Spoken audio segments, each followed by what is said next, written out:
Spain 2018, Part 12. Way of St. James, Castrojeriz, Fromista, Carrión de los Condes. In Castrojeriz we got up very early in the morning again, and it was completely dark when we left the albergue. Every afternoon our wise Gabriel would go to check the exact route for leaving the place in which we were spending the night, in order not to wander the next day. Although the way of St. James is generally well marked, it may happen that there is confusion so early in the day, and then one may end up walking in circles. Thus, this morning, led by Gabriel and his headlamp, we easily left Castrojeriz and went on along an asphalt road. Not far from the village there is a hill the top of which is reached by a rather steep slope. One certainly gets breathless while going up, but once there, when you stop to regain your breath and look around you, you get breathless again. Of course, this morning, too, we were followed by the fabulous sounds of different birds. First we heard roosters who were crowing as we were passing through the village, and then the wild birds took over. On the other side of the hill we faced a steep slope again, this time leading down, but we managed that well and just had to continue straight along the road. Here there is only that main dirt road and enormous fields, so one cannot get lost. Between Castrojeriz and the next inhabited place, Itero de la Vega, there are good 11 kilometers to cover, and for me, with a hurting leg again, this also meant the first place where I would be able to sit down, have breakfast, apply ice, and take a pill. Before reaching the place, one has to go along Fitero Bridge, over the river Pisuerga, but some 100 meters before the bridge there is an edifice that used to serve as hospital for pilgrims. This is the chapel of St. Nicholas of Bridge Fitero, which started to be built in the 12th or the 13th century. It is a simple building, and today it serves as a pilgrim's albergue. Since there was a large Italian flag displayed at the entrance, this was almost like a call for Francesco to peek inside, and then I followed him myself. There we immediately saw an Italian guy whom we had encountered numerous times along the way as he was putting his shoes on, and Francesco greeted him joyfully. For me, it was more interesting that I could see the place for sleeping was provided in the area of the sanctuary, and there were at the time a few people there, sleeping in their beds. Actually, the whole interior of the hospital, that is, of the chapel, has been accommodated to the needs of contemporary pilgrims.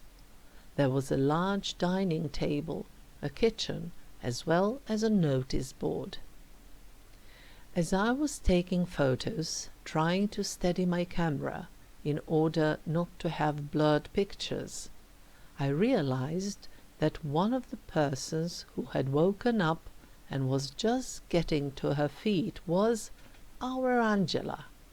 It no longer mattered if anybody else wanted to sleep, since that was quite a loud reunion filled with joy and hugs. It was indeed completely incredible that we ran into her there. In addition, it was also completely unexpected, since Angela's plan was to get to Santiago 4 days before us because of her return plane ticket, so we thought she was way ahead of us. Still, she is a wonderful, beautiful, good and young woman, full of spirit, so I'm certain that the guys she was meeting along the way and with whom she was walking were not too willing to let her, if I can say, run away, and that's why she took more time during some of her stages. Happy because of the reunion, we continued with our walk, and in less than half an hour we were in Itero de la Vega, where we could finally sit down to have breakfast and good rest.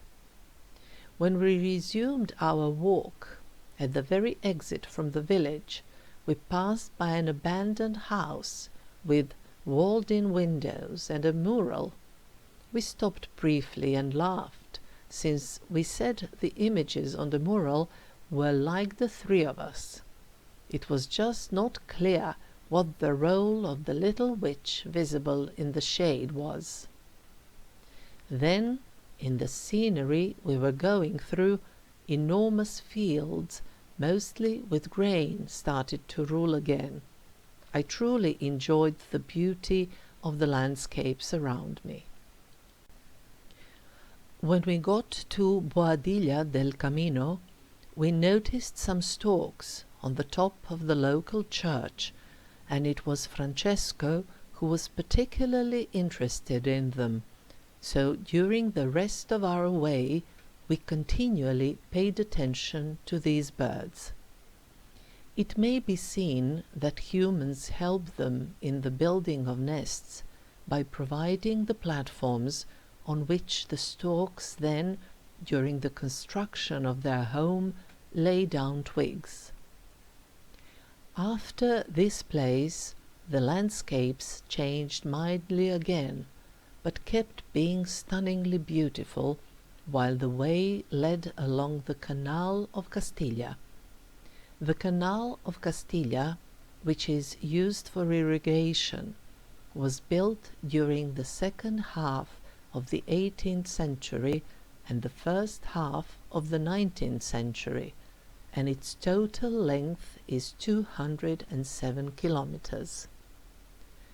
We walked along this canal for just a few kilometers, though, frequently coming across shade, which felt very good, but we also enjoyed the wonderful sounds of the nature around us. Before reaching the town of Fromista, the canal turns at an almost right angle, but there is also a significant drop, that is, a change in the canal levels ensured through cascades. Across the top of that cascade section there is a pedestrian bridge, and we walked across it in order to get to the nearby center of Fromista. Since the hostel was still not opened when we got there, we first went to eat something, and it felt good to sit down and get some rest. The proper rest, though, ensued a little later at the albergue, when I took the opportunity to post my daily text on the internet. It was important to do it as soon as possible, because some of the hostels have a rather poor internet link, and once they get full of pilgrims who start using the link, the latter becomes almost unusable. For this reason, I always tried to post my text early in the afternoon and to finish everything that was important and that required the internet. Day 18. Sanremo Festival on the way. Again leaving at the crack of dawn, but it was worth it. Soon after leaving the place, there was an ascent over a slope of 12 degrees on an average, and then you climb up, catch your breath and look around. you see that it was all worth it. Just as it was all worth it when from the mini plateau we went down on the other side over an 18-degree slope on an average. I enjoyed myself, but at some point my legs started to hurt again, and my enjoying came to its end, and all I wanted was to get to a bar at which we would sit and have breakfast.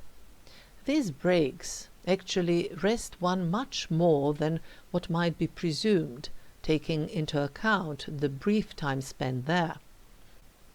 On the other hand, the fact is that there I apply ice and take a painkiller, and then the pain subdues a little. Then we moved on, and again there was very nice scenery in front of me, with a mild slope, and I felt again that I had to stop and take photos. Still, at some point, my eyes got used to the sights around me, and I really pressed on in order to catch up with my co-pilgrims. During most of today's stage, Francesco sang O Sole Mio, or some other Italian songs, and at some point I told him that one of my favorite Italian songs of all times was a song by Sergio Endrigo, but at the moment I could not recall the name of the song, so I started to sing it, and Francesco joined me. Neither of us knew all the lyrics, of course, but with a lot of na na na we brought the song to its end, and it really is a wonderful song, but completely wrong. So soft and mellow.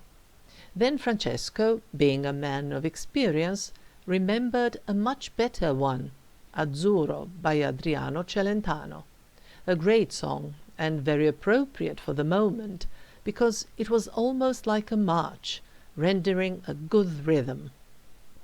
We also sang that song mostly using na na na, but it was great. And here we come to lesson number 6. Make sure that you always have a suitable song handy. What I want to say is that different situations require different melodies and rhythms. When I say this, I don't mean that one should put earphones on and all the time listen to some music, completely unconnected with the setting. From time to time, yes, but all the time, certainly not. I adore music, and it holds a very important position in my life, and it felt absolutely great to sing anything that made us happy at the moment in time, with all the singing out of tune and the na-na-na, but I believe that in the largest part of today there was nothing better for me to listen to than the sound of my treads, different bird songs, the sound of the wind in the tops of poplars and reed bushes, the croaking of frogs, the sound of chimes which some pilgrims carry around their ankles or fixed to their backpacks, the sound of Francesco's metal water bottle that hit against the metal buckle on the backpack in the rhythm of his pace. Today was a good day, too. In front of me, 438 kilometers. Behind me, 429 kilometers. Following the afternoon rest, I walked with Francesco to a nearby shop to buy some fruits, since I thought I should put into myself a vitamin or two that did not come from a pill. At the same time, I enjoyed the beauty of the church of San Martin from the 11th century that stands on a spacious square of the same name. The church has been a national monument ever since 1894, and I found particularly interesting the decorations that go under the cornice and that are called modillions, some 300 of them. The next morning we did not get up too early, since the stage for that day was relatively short, and we could afford to sleep a little longer. When you leave Fromista, the way goes parallel to an asphalt road and completely straight to the next place where there is a possibility to follow two directions. We opted for the slightly longer one, but it was more interesting because it did not go parallel to the asphalt road that had regular passing of vehicles. At one point I heard some sounds, and when I looked back I could see that these were two pilgrims whose cart was pulled by a donkey.